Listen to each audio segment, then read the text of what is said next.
How you guys doing today on this? But it's Saturday. I never know the day of the week. I'm not even going. Now you telling? I'm just like, just let me know where I'm supposed to be at what time, and that's it. I don't know ever. All right, we're gonna go ahead and get started because I know some of y'all been here all day, and I'm sure y'all ready to go home and eat. Did y'all eat already? I didn't eat. So I'm ready to eat. But nonetheless, so today I'm going to be talking about obviously mindset for success. And I think it's really important to train your mind like you train other muscles of your body. Like he probably knows you train, you're a trainer. So the mind is extremely important as the other parts of your body. But a little bit about me. I'm Brianna Buckner Brown. The internet cost me $3. And I'm a serial entrepreneur. I like money. I don't know about the rest of y'all in here, but I like money. And I like to get it multiple ways. So by trade, I'm a licensed cosmetologist. So I own All Mixed Up Beauty Lounge. It's an upscale natural hair salon in Chandler. I also have a fleet of rental cars. Is anyone familiar with Turo? Yep. So I have 4 different cars on Turo. So I'm hoping to get a couple more, but it's been a little slow. So holding off on that.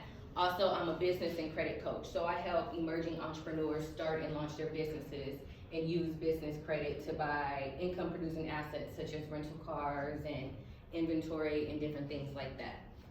In addition to that, I am a mother. I have a 9-year-old daughter. I'm a widow, and I'm also a student. And not a student because I'm currently enrolled in school, but I'm a student of life. I'm always trying to read, I'm always trying to learn, I'm always trying to educate myself.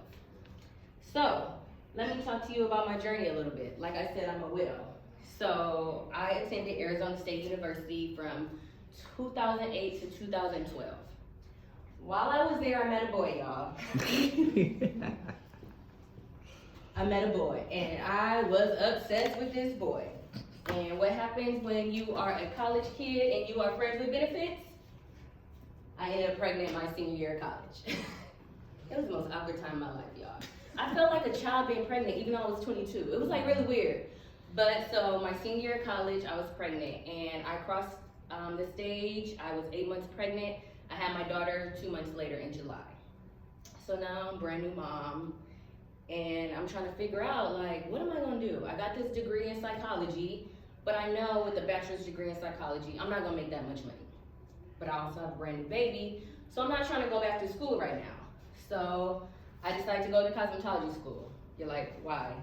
So I've always done hair. So ever since I was little, I've done hair. It's been my thing. But I never really took it seriously until I had my daughter. So now I'm in cosmetology school and I'm working full time. I'm going to work from 8 to 5. I'm going to cosmetology school from 5:30 to 10 p.m. Monday through Friday. It sucked. So I dropped out. And then about a year later, I decided to go back. And then I dropped out again. Because I hated cosmetology school. I'm there all day for free doing hair when I could be doing hair somewhere else making money. Like it didn't sit right with me. So then in 2015, me and my husband, well, he wasn't my husband at the time, but we ended up getting married. And so then after that, I was just doing hair at home. I decided, you know what? I'm not gonna do cosmetology. You don't need to be licensed in the state of Arizona to braid hair and to do the styles that I was doing.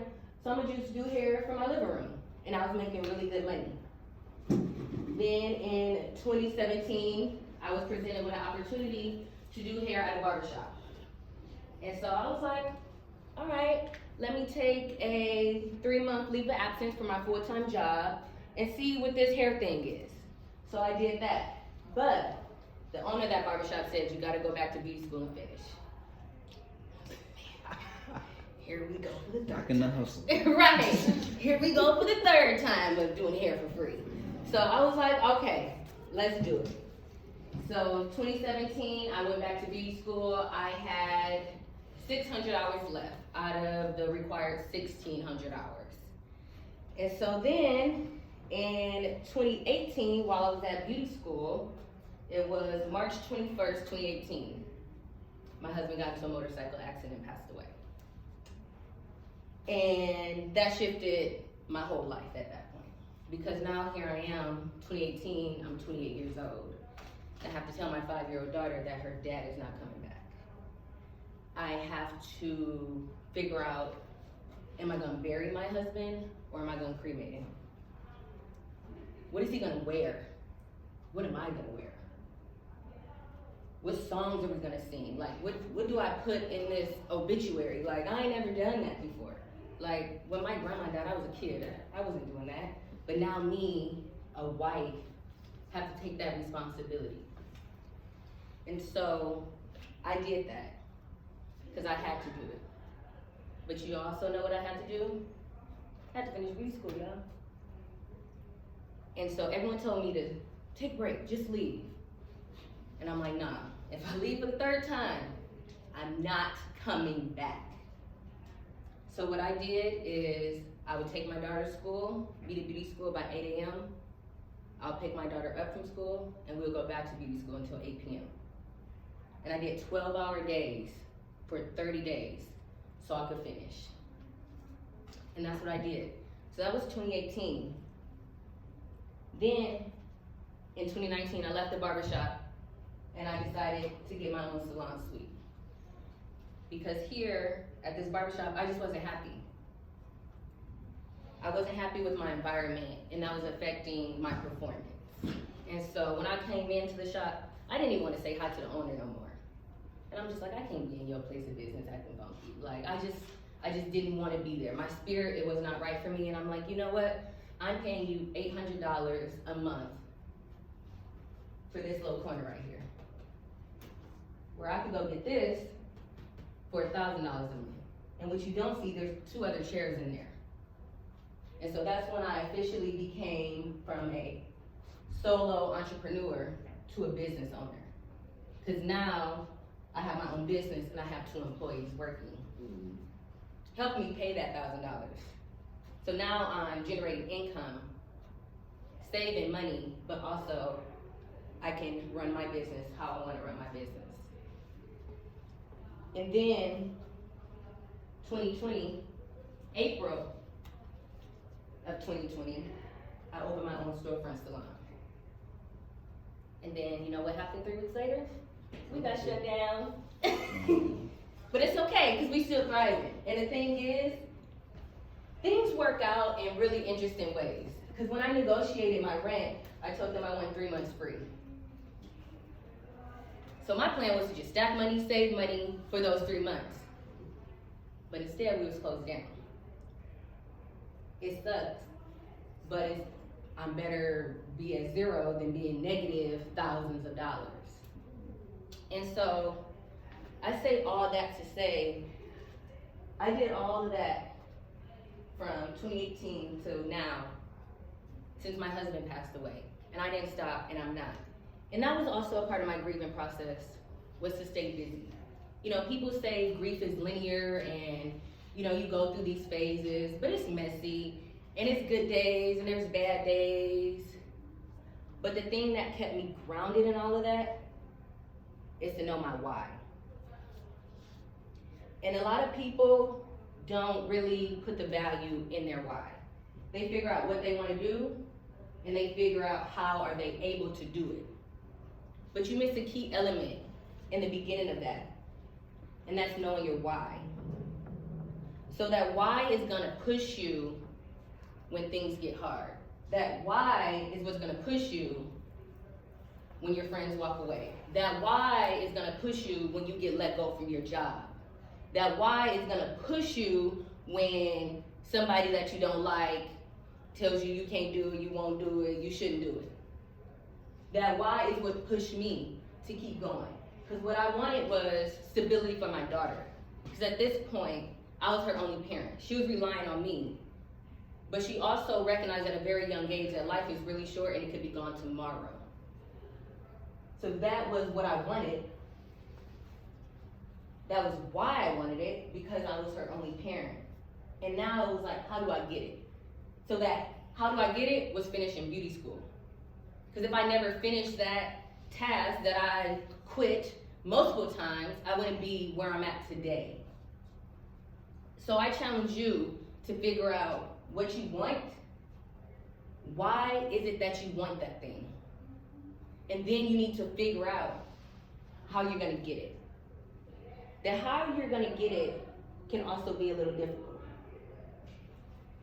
So a lot of times when we are making choices and decisions in life, we feel like we need to make these huge leaps. We feel like we have to go from 0 to 100 real quick, right? That's not necessarily true. Small choices plus consistency plus time is significant results. A lot of times we miss the small choices, the consistency, and the time because we're just trying to jump to the significant results. When we're looking at Instagram and the internet and YouTube, you see all these people doing dope shit, right?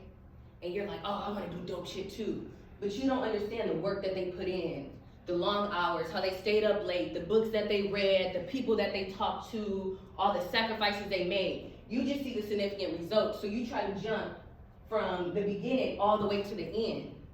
But these small things in between is a character builder. That's gonna keep you there. Because maybe, yeah, you did luck up and you got to significant results. But are you gonna stay there if you don't have that work ethic? If you don't have that drive, you don't have that determination. And let me tell you something. In this book, The Compound Effect, you should read it if you haven't. He talks about how a plane is traveling from LA to New York. And he says that at the beginning of the trip, the nose of the airplane was 1% off of trajectory. And he said that 1% off, by the time that plane landed in the East Coast, it ended up in DC instead of New York. Just based off something that seems very insignificant at the beginning. But over a course of time, that very insignificant thing made a huge difference. And so that's the power of the compound effect. If you're literally 1% better every day for the next 365 days, you're gonna be 38 times better than you were at the beginning of the year. And we think, oh, 1%, that's nothing. Like 1 penny to $1, that's nothing. But if you compound it, it makes a huge difference at the end of the year. And so going on that, the next thing, let's talk about is habits. Because your habits become your destiny. And we don't put enough value in the things that we do every day. There's this book called like Make Your Bed. And it's like, why do you make your bed in the morning? This is something I'm not good at. I ain't gonna lie to y'all because I feel like I'm gonna get back in it. I said the same thing. Like, so I ain't even gonna act like I'm perfect and make my bed every day. But I'm better. 1% better every day, right? By the end of the year, I'm gonna be a professional bed maker. But it talks about how just that task of doing something consistently starts that momentum and starts that flow in life. And once that momentum starts, it's easy to keep it going. Just like on a merry-go-round when we was kids. When you first start pushing it, all your friends on you, like, God damn it, this shit is heavy. But then once it starts going, it's easier. So it's easy to succeed once you're already in that flow. So let's talk about habits. This book, Atomic Habits, he talks about 4 laws of creating a good habit and 4 laws of breaking a bad habit. And so law number 1, make it obvious. So you want to design your environment for success. So pretty much a way you can do that is whatever habit that you already have, add the new habit that you're trying to create to that. So for example, we all brush our teeth in the morning. I can probably certainly say that's a habit that we all share. So now your new habit is maybe you want to start making your bed. After I brush my teeth, your current habit, I will then make my bed. The new habit that you're trying to implement. So just pair it. It's called habit pairing. So pair a habit that you're trying to create with the habit that you already do every day. So law number 2, make it attractive. So just say you're trying to work out, but you hang out with people who talk trash about working out. They ain't gonna work out. All they want to do is drink milkshakes and alcohol all day. Then what you gonna do? Drink milkshakes and alcohol all day? Like, so you need to join a culture of people who are doing that thing that you want to do. If you want to start working out, you gotta hang out with people who work out. If you want to start, being a great poet, then you need to go to poetry events. If you want to learn how to be a photographer, a videographer, you got to surround yourself by people who are doing the thing that you're doing. It's counterproductive to hang out with people who are doing the opposite of what you're trying to do on what you're trying to achieve. Law number 3, make it easy. You have to prime your environment. So just say you're trying to work out. The night before, you need to set up your gym clothes, your gym shoes, get your water bottle together. So all you gotta do is wake up. The hard part you did last night. If in the morning you gotta get up, find your clothes, find a matching outfit. Dang, where them shoes at? Because I ain't worked out in forever. Oh, there's one, where's the other one? Then by this time you exhausted, you're not gonna go to the gym. So prime your environment early for success. And then, law number 4, make it satisfying. Give yourself rewards for achieving that goal or achieving that habit. But also don't make your rewards counterproductive of the habit. Going to the gym, then I'm gonna reward myself with a cupcake. Counterproductive. Can't stand you that. can reward yourself. I do too. All right, I learned how many calories. No, French fries it don't work like that. It don't work like that. The French fries is this many, so if I get the small, I still better than I was. If I didn't work out, no, is that just me? That's just me. No one else thinks that. No, absolutely. I'm about to say everybody in here. I'm like, no, Don't lie. come on. Y'all gotta think like that too. Look, got the Apple Watch. I subtract all the time. Oh my God. I'm like 428. That's 120. I still small, my dude. No, Right. girl. Right. What am I doing this Water. Oh my See? goodness. Exactly. I'm gonna have to come in and do my presentation next. I'm gonna do a He's like, presentation next. excuse me, actually. Listen, no salt is water. That's the goal. Oh my gosh. 1% better every day. Hey, I'm gonna let you 1% finish. I'm gonna let you finish. Go ahead. So that's how you create a good habit. And then to break a bad habit is pretty much the reverse of this. Make it invisible. So say you want to stop eating junk food. You can't have chips and cookies in the house. You have to make it invisible. You have to make it harder. You have to make more steps to get to the bad activity than not so many steps. If you gotta do more work, just say you don't wanna watch TV every night before bed. Put the remote in the garage. I bet you ain't gonna watch TV. Because it's gonna take a whole lot of work to walk to that garage to get the remote control. As if you just have to do like this, roll over, and it's right there, then you're gonna be tempted like 10 minutes. 10 minutes turn into 30, and we all know where that goes. So make it invisible. Make it unattractive. You don't want to say, just say you drink coffee every day and you're trying to break that bad habit. You gotta make it unattractive. Be like, man, when I drink coffee, my breath stink. It makes my teeth yellow. It's doing this and that. That way, you're gonna change your mind and how you view this habit. To be like, you know what? And then when you go get it, you're gonna be like, shoot, my teeth, my breath, my this, my weight. Nah, it's cool. I don't even want it. Where the water at? You have to make it very unattractive. Make it difficult. If you want to stop drinking coffee every day, then maybe you got to take the long way to work so you don't pass the Starbucks. Maybe you have to do something else so you don't pass the Starbucks. Like if it's on your way to work, you probably don't stop. You have to make it more difficult. And then lastly, make it unsatisfying. And so that's what I did. So right now, this month of April, I'm actually not supposed to be spending any money. That's not a necessity. I slipped up, I ain't gonna lie. But I ain't bought nothing off Amazon though, so I think I'm doing all right. Thank you. That's Amazon hard. oh, man. But I went to Instagram and I'm like, look y'all, so I ain't spending no money this month. So when I spend money, y'all need to hold me accountable, because I'm gonna let y'all know.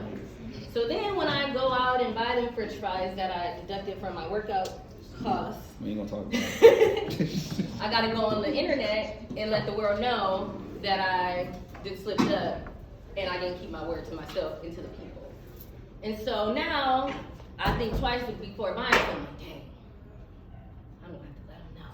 Shoot, that's embarrassing. person that they're like, dang, Shorty can't even not buy nothing for 30 days? Like, what's today, the 20 what? So you have to make it unsatisfying. You have to maybe make a habit contract with yourself or have somebody else hold you accountable. Because sometimes it's hard for us to hold ourselves accountable. So that's how you break a bad habit. That's how you implement a good habit. So now I want to challenge you guys today. If you're by the yellow paper, take one, pass it down, whether which way. I'm going to put y'all to work today. I'm trying to do some homework assignments. Everybody got pens?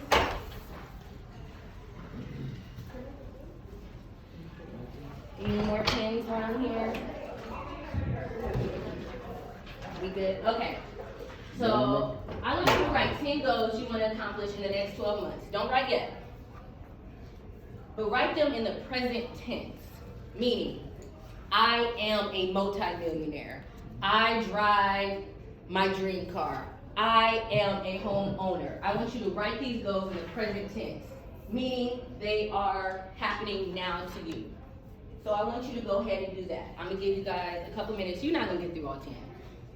You might though, but go ahead and write a couple down. And make sure you write them in the present tense. Yeah. Got an extra pen? It's all good. I already got like 5 in my head. Okay, there you go. Anybody else need a pen? Okay. Thank you. Uh-oh. I'm throwing pens at her. You good or you need? Okay.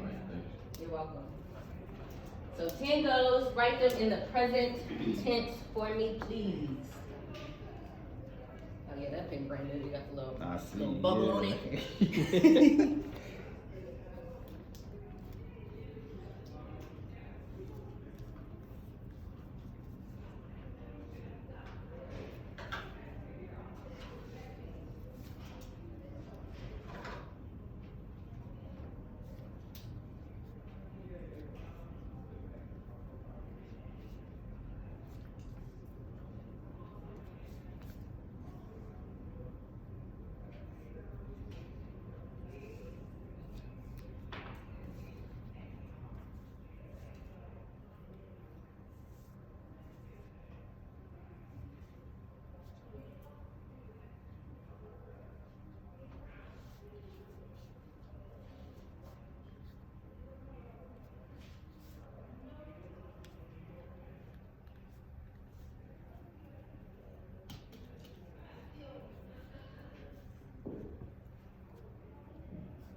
I'm gonna give you guys about 30 more seconds.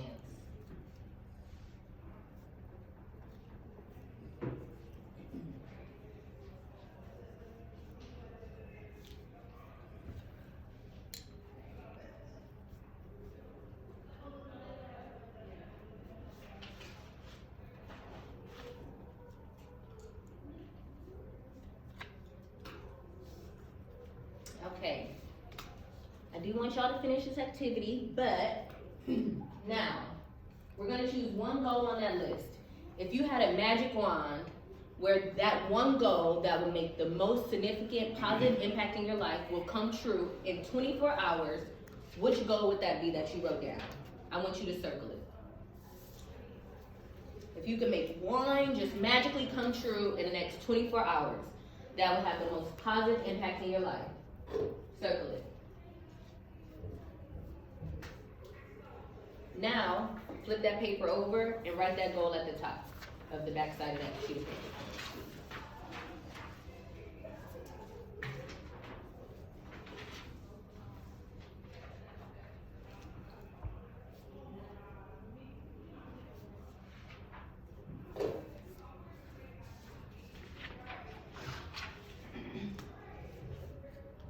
So now, that goal is the what do you want? That's that goal. And then you need to figure out in your head, why do you want that? Think about it. Just why do you want that? Why, out of all these things that you put on this sheet of paper, Why would that one make the most significant impact in your life in the 24 hours? And I want you to hold on to that, because that's what's going to be your driving force on achieving that goal. And then how you get that is by following these steps. So you need to set a deadline for that goal. Then I want you to make a list of everything you need to achieve that goal. Whether how small, how big, just a long laundry list.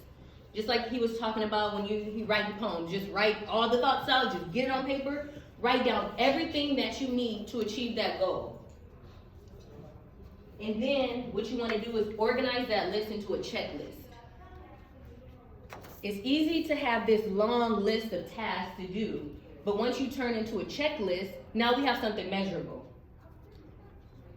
And then what you need to do is take action on that checklist every single day.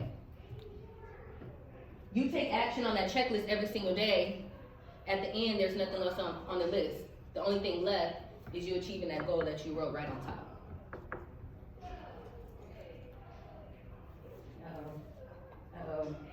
That's all I got for y'all today.